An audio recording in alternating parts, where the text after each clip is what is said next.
thank you all for coming. I'm going to talk about this place, the Delaware County Historical Society, because we're coming up to our 130th anniversary on September 26th. So I'm just going to kind of get into it. Slide. Thanks, Zach. So what is Delaware County Historical Society? The mission of the Delaware County Historical Society is to protect, collect, and promote the history and culture of Delaware County, make it accessible to all through strong educational outreach.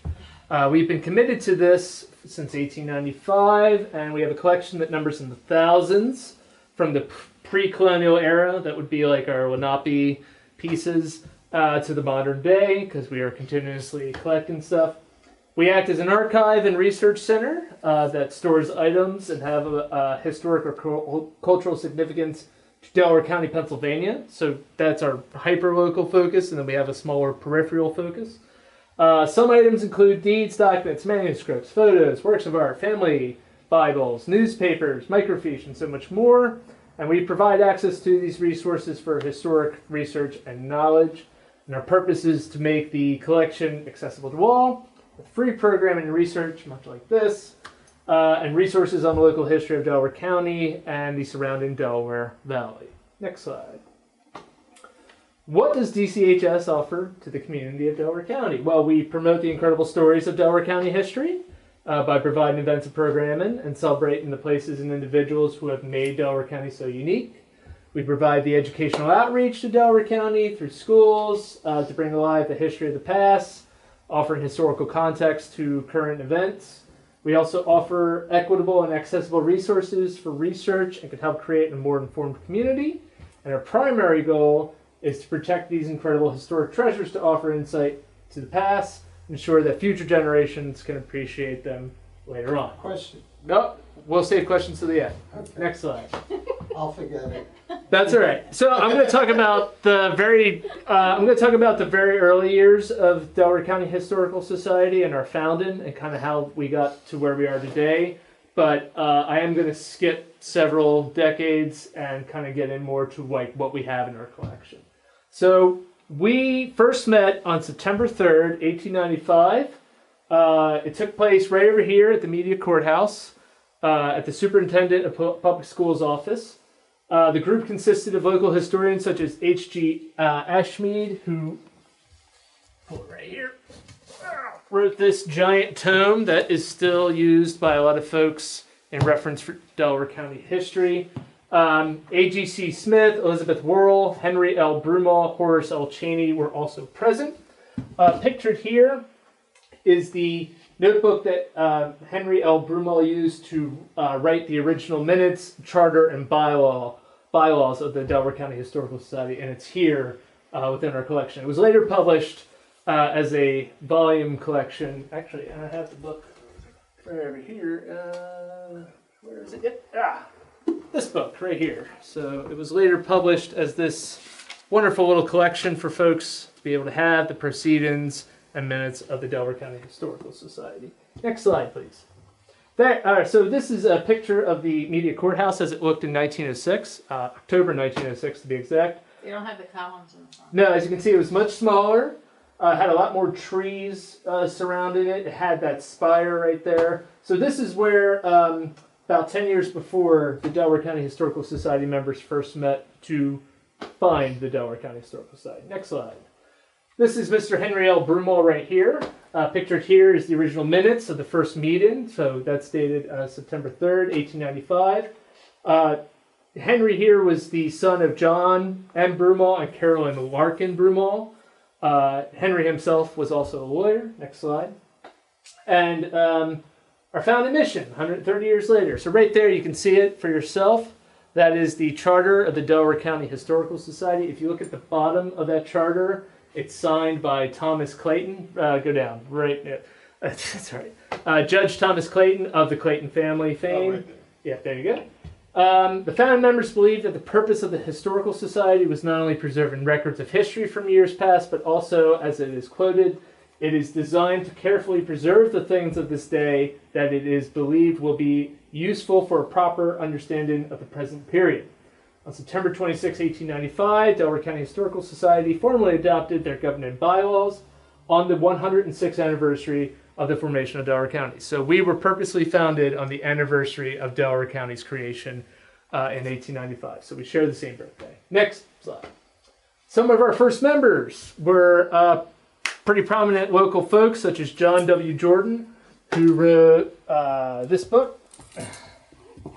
This is a 3-volume series of the history of Delaware County, another huge tome that is often cited on Delaware County history.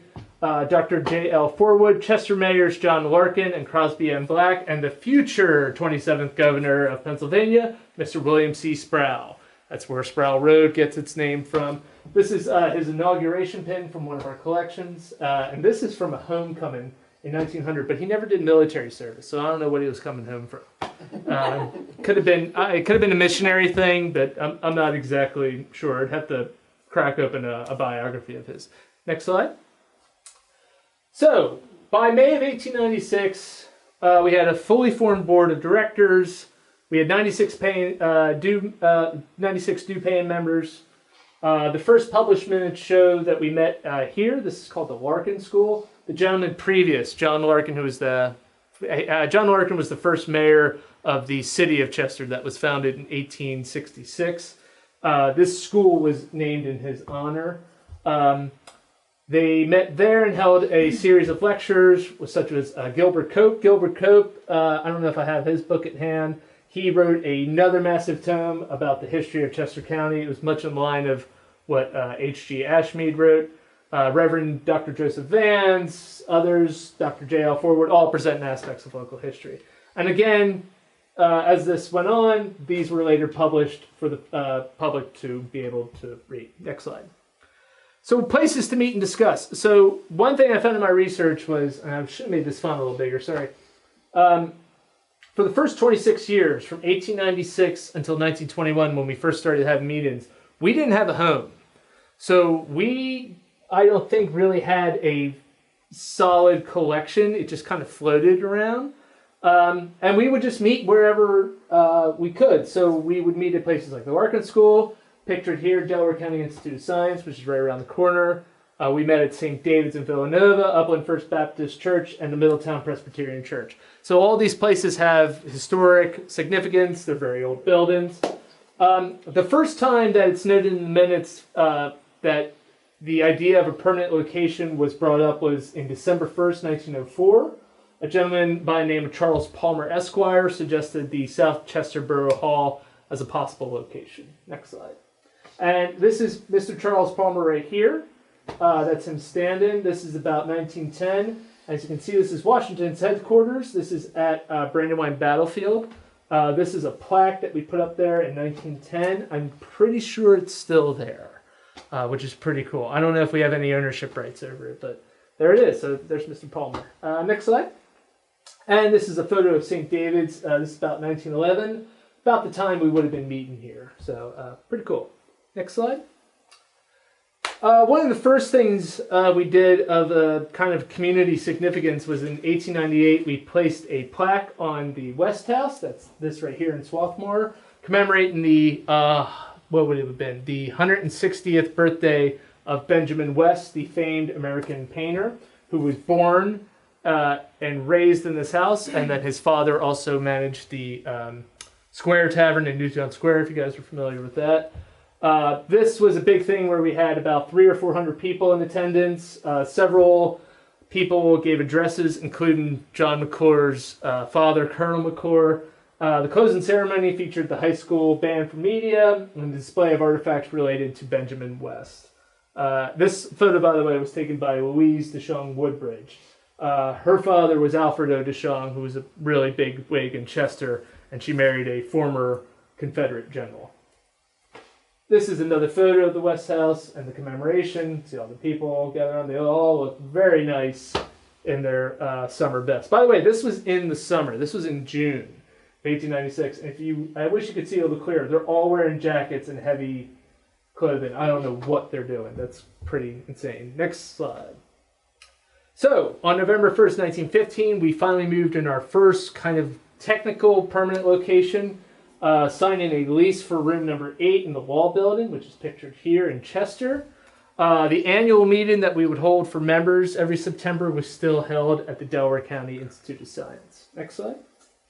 And of course, one of our most prominent and best members, in my opinion, was none other than this wonderful person pictured here. This is Dr. Anna Broomall. She was accepted as a member on May 5th, 1915, in her brother William Broomall Esquire's office in Chester. That was that law office. So that was his office that he allowed the Historical Society to use for their meeting purposes.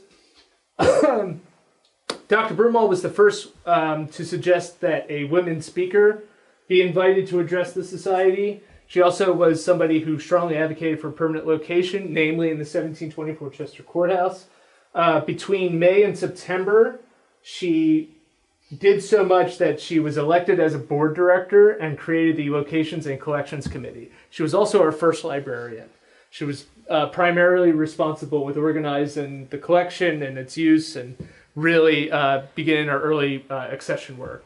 She served with Delaware County Historical Society until her death in 1931. Next slide. Her brother, Judge William B. Broomall, was the son of John M. and Elizabeth Broomall. I should note real quick who John Broomall is, if you guys don't know. John Broomall was a Republican representative of the House in Congress out of here for the 38th, 39th, and 40th Congresses. He was also a personal friend to Abraham Lincoln. He was a fierce abolitionist and a very good lawyer, as I understand. He had a first wife named Elizabeth, where they had their children, William and Anna, and then she passed away, Elizabeth, she passed, and then he remarried and had 5 more children, 3 of which lived to adulthood, Henry being one of them. So Henry is William and Anna's half-brother. But Judge Broomall here is a pretty big wig himself. He was a judge of the Court of Common Pleas. He was admitted to the Delco Bar in 1864. He served in the 124th Pennsylvania Infantry during the Civil War, and he was one of our 83 founding members. He served as the DCHS president from 1913 until his death in 1927, and I think by my count, that's the second longest tenure. Samuel Newsom was, Chester Baker was the first longest tenure. Next slide. So, finally, we got into the 1724 courthouse. It served as our headquarters from 1921 until about 1965-66. In 1967, DCHS began the process of moving the headquarters and collection to Pennsylvania Military College, which is today known as Widener. This photo dates from 1919, about 2 years before we would have officially moved in there. My reading of the minutes in the 1960s, part of the reason why we left was because the building itself was becoming structurally unsound. It was starting to fall apart. It was having a lot of moisture problems, and it took them about 2 years to decide we really need to get out of this building. So eventually they got over to Widener. And then from Widener, we moved from Widener to Delaware County Community College, to then Village Green, to then Chester, to then here. So we had 6, 7 total moves in our history as a historical society. Next slide. So now I'm going to jump to today, because I want to kind of get into more about what are we doing today. So we're sticking to our mission of protecting and promoting Delaware County history and culture. As you can see, we have a wonderful display that we had in February. This is some stuff that we've had from our lectures. Next slide.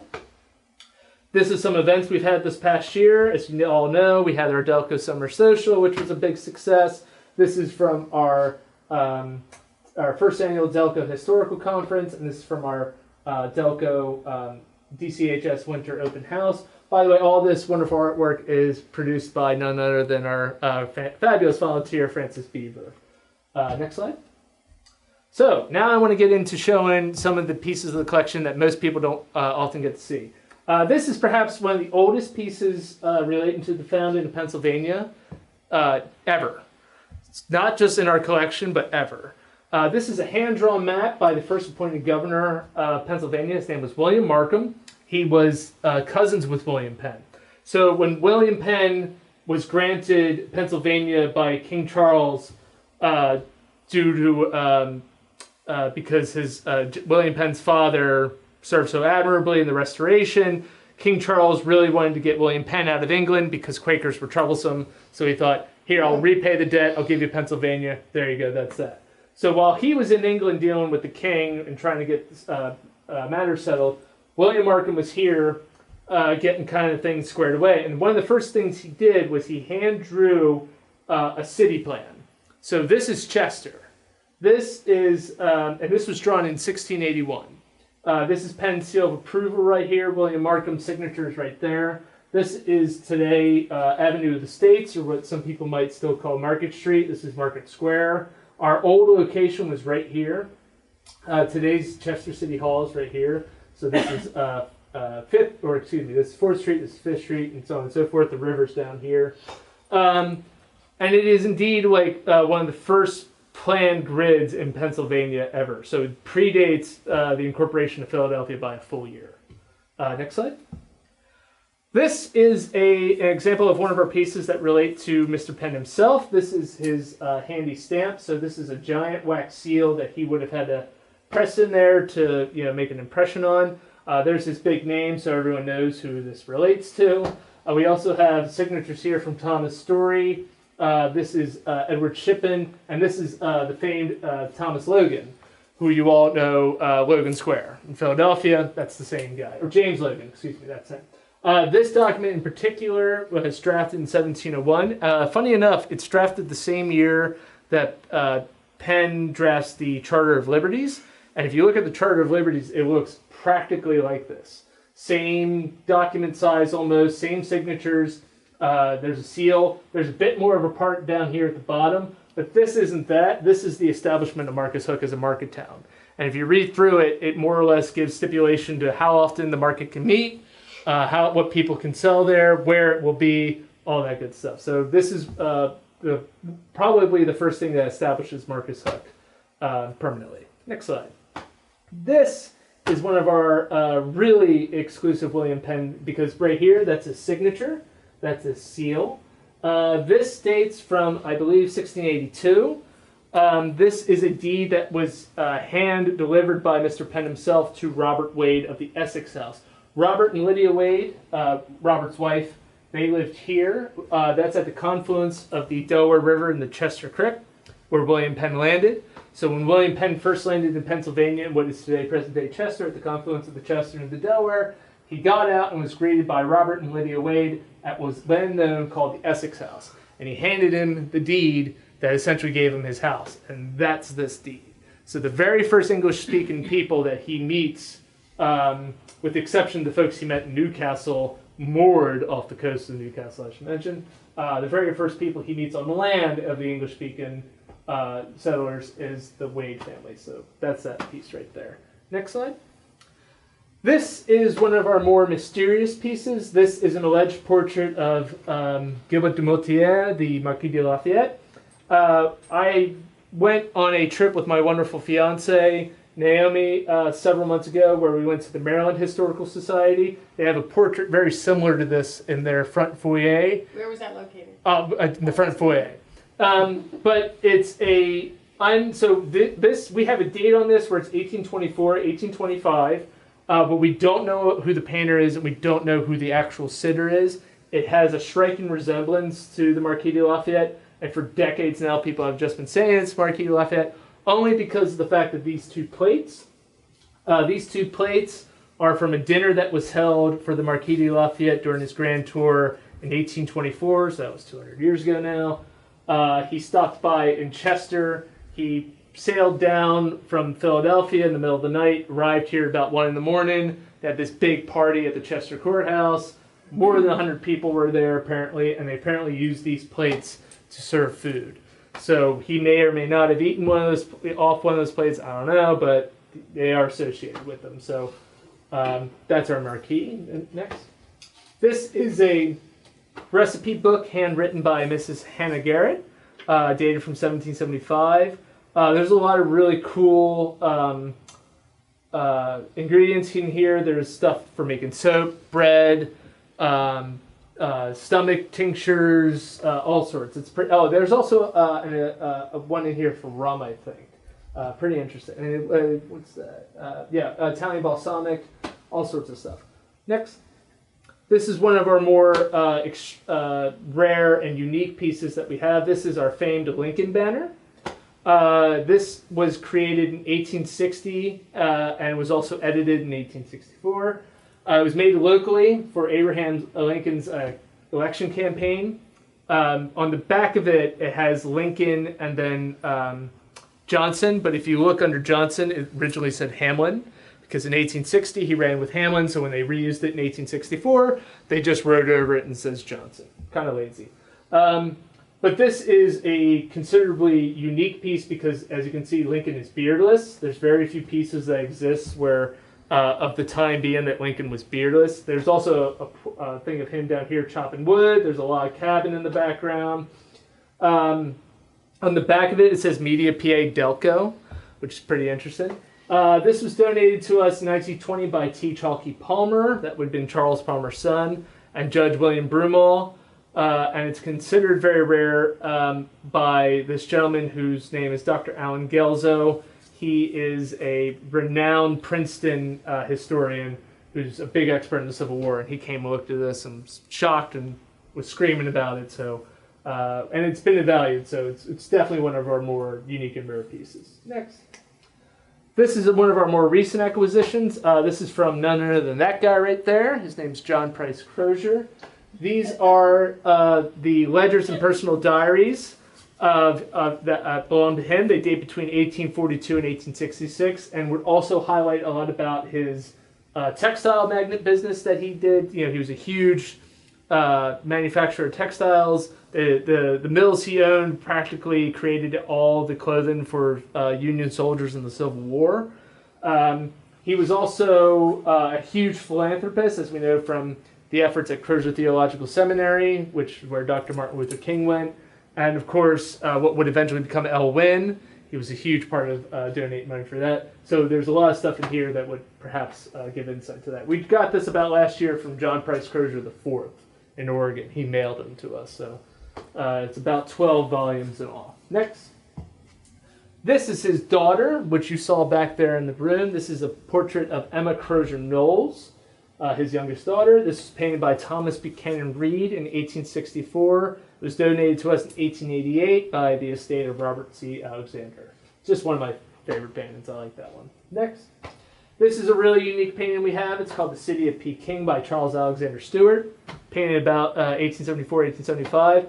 So this depicts a launching of a ship called the City of Peking, and it happened in Chester at a place called Roach Shipyard. This is John Roach here. Get a good look at him, right? He was the owner of the shipyard. Behind Francis there is a ship hull that we got from that is original to Roach Shipyard. It dates over 100 years old. This ship luncheon, however, Charles Alexander Stewart was a painter originally from Scotland. He settled here sometime in the 1830s or 40s in Chester and would just paint scenes like this. He was always a painter for hire. He's got a lot of stuff in national galleries across the country. This is one of our more valued paintings. In a 1989 appraisal, it was valued at $70,000. So today it could be worth much more, but it's really a stunning piece that we got. Next. Of course, Delaware County is also home to a lot of makers and shakers, one of them being which here at the Waters. That photo is, if you want to take a closer look at it, it's up there behind you. This is Miss Ethel Waters right here. This is from 1972 in front of the Chester Courthouse. She grew up in an area of Chester called Bethel Court. She ran away from here when she was about 13. She started her singing career here in Chester in saloons. She would just sing for pennies and nickels and whatever money. She eventually got the nerve to get out of town, and she ran away to Baltimore, where she really started her career in earnest. But she would always talk about her childhood in Chester, and this is actually got this right here. Yes, it is an original copy of His Eyes on the Sparrow. She was also the... Have you read that? No, not yet, but I've been meaning to. She was also the first African-American woman to have her own primetime television show. She was the second African-American woman to be nominated for an Oscar. So she was a very accomplished career, and she had a lot of hits, especially in jazz standards and blues standards. Really a huge kind of presence here. Next slide. Here is in our back. It's framed. You'll see it there. This is a copy of the Delaware County Republican, published on our birthday, September 26, 1862. As far as I can understand, this is the first time that residents of Delaware County would have become aware of Abraham Lincoln's Emancipation Proclamation. So this was the first time that Delaware County residents would have learned that this was going to happen. Next slide. These are some of the stone Lenape tools that we have. As I understand, these were found on a dig at a farm in Aston in the 1930s. I say possible Lenape because we don't know necessarily if they are original to Lenape, while the Lenape definitely were the original settlers here in what is today Delaware County. They also did a lot of trade and warren with other neighbors such as the Susquehannocks and I'm sorry, I'm blanking on who is their northern neighbor. But so there's a distinct possibility that it could have a relation to that. It's very hard to tell with stone tools sometimes. Next slide. This is just a lithograph I really dig. It's from the mid-1800s. It's a frickin' Thomas Extensive Sawmill and Boating Company. It's in Chester. It's fallen apart, but it's a really cool lithograph. And if you look real closely, you see these guys down here with giant logs, and this is how they built like big longboats. So they built them all out of one giant tree, and they would just throw them right in the water. Next. Does anybody know who the first log cabin president was? Or somebody want to take a guess who the first log cabin president was?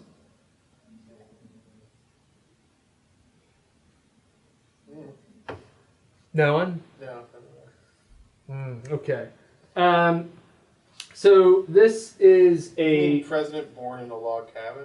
Is that what you mean by the first time that a president was referred to as a log cabin president. Yeah. Not Abraham Lincoln. Not Abraham Washington. Lincoln.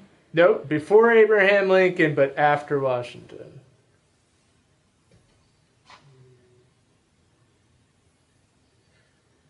We'll give it up. Okay, so this is Polk.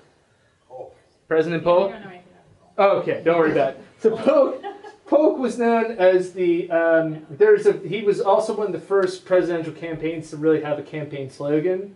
It was the Hero Tippecanoe, which was a battle against the Native Americans he fought. It was actually more of a slaughter. And they would say Tippecanoe and Tyler too, because he ran with Tyler. There you go. I know that. And as you can see here, he's depicted in his military epaulets, a bit of a Napoleonic thing, I would say. And right here is the log cabin. So it's true that Polk kind of lived in a log cabin, but however, he kind of also came from money, so it was a bit of a lie. But it worked. It sold him. And people, modern, common people were like, oh, all right, he's just like us. Great, we'll vote him in. He did, I don't know, what did he really accomplish? He annexed Mexico, which I don't know if that's good or bad, but, that's what he did. But this is one of the oldest campaign pieces we have. This dates from 1840. It's pretty old. Next slide. This is one of our more old original deeds. This was to Otto Rawson of Chichester to Thomas Usher in 1682. This is part of our digitization efforts. So, I mean, this doesn't really do it justice, but on a computer, you'd be able to zoom in and read it without us having to pull it out. So, yeah, just an example of like some of the deeds we have. This is one of the older ones. We have, I think, about 7 or 8 that date from the 17th century. Next slide. Of course, we are also home to a founding father, none other than John Morton. He was a farmer, a sheriff, and a land surveyor. This is an example of one of the land surveys we have. Unfortunately, too, after he died, his house burnt down, and the majority of his papers went with it. Ooh. So there's very few things of his signature and from his handwriting that survive. This is for a gentleman named Jesse Maris in Springfield. Next slide. This is another one he did. Today, this is present day, this area that's right here. This is Colwyn. This is Cobb's Creek, and this is Darby Creek right here. This was a recent acquisition we got from a gentleman whose father was a land surveyor, and he got it somehow. I don't know where. He didn't really tell us. But it's only dated January 1774. It's really cool. If you take a map of Colwyn today, it lines up pretty well. So he did a good job. Next. Another one, too. This is for Stephen Ogden. Tracked in Springfield. Just a nice little drawing of a house. Here's Providence Road right there. This might be in present day. Knowles Road's here. So I think it's in present day Swarthmore. Yeah. Yeah, probably. All right, next slide. All right. So I showed you some really cool stuff. Now I'm going to just give you a quick update about our future. We've begun, as we talked about, process of digitization of the collection, promoting our research and educational purposes. We are working with like-minded institutions to provide programming on local history with all 49 municipalities. Coming up, we're hoping to host our second annual Delco Historical Conference, slated for April 2026. We're hoping to have that at Rose Valley, as well as another Delco Summer Social Concert fundraiser, and of course, another Delco Downhill Derby. We will be partnering with America 250 Delco. I am serving as a commissioner for America 250 Delco for the semi-quincentennial celebrations in 2026. We're going to act as a beacon for other local historical societies and groups to provide collaborative programming and to act as a hub for accessible humanities. And of course, we'll be continuing our History Under the Stars program 2026 as well. Next slide. Just a quick plug. This is for our Delco our Historical Society 130th birthday. We're having a big event here with a cake cutting ceremony up the road, a cocktail hour from 5 to 7. Tickets are still available. And the day after, we are having our first annual Delco Downhill Derby, which we're very excited about. Going to be food, beer, people going down the hill acting silly. Should be just a good fun time. Next slide. As I mentioned those events, we're also hosting Porch Fest this Saturday. There'll be a bunch of music and media. Come on out. We're going to have 4 acts. It should be fun. I will be playing as well. And then we will be at the Media Fall Festival on October 5th. And then our upcoming lectures will include Jennifer Green from the Chester County Historical Center. She published a book about haunted folklore of the Delaware Valley. It's really good.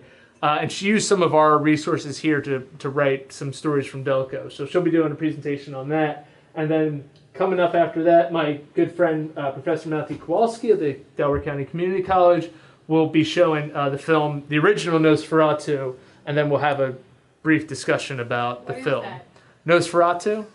It's a very old vampire film. It's the first vampire film. They couldn't get the rights to Dracula, No. so they just made a knockoff. I saw that video. And so next slide. And then if you want to learn more about, I should have made that little, sorry, this is our website, Facebook, Instagram. I'm Paul Hewes, the director. Zach Beaver here is our library and program manager. You can visit us at the location you're currently sitting in, and appointments for research, and there's our phone number, and that's my presentation.